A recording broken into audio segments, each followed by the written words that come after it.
अगर ऐतराज है इस जमाने को दो दीवानों के जीने से, अगर ऐतराज है इस जमाने को दो दीवानों के जीने से, तो ऐ खुदा हटा दे इस दिल का सिस्टम सीने से।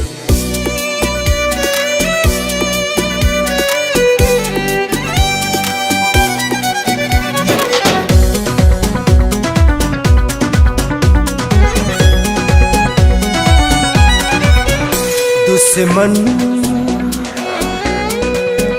दुश्मन बनल जमाना, कैसे जिगी दीवाना। दुश्मन बनल जमाना, कैसे जिगी दीवाना। अपना भइल बेगाना हो, अपना भइल बेगाना, कैसे जिही दीवाना। दुश्मन बनल जमाना, कैसे जिगी दीवाना। दुश्मन बनल जमाना, कैसे जिगी दीवाना।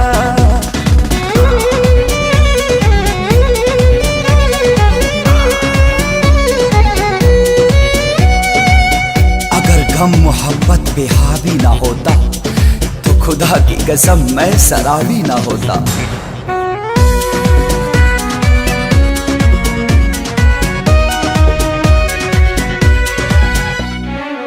केहू न बेवफा झूठों सब बदनाम करे।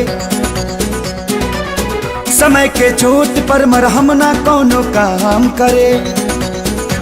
न हम कईनी बेवफाई, न वो कईली बेवफाई, फिर भी हो खेला काहे हमनी में जुदाई।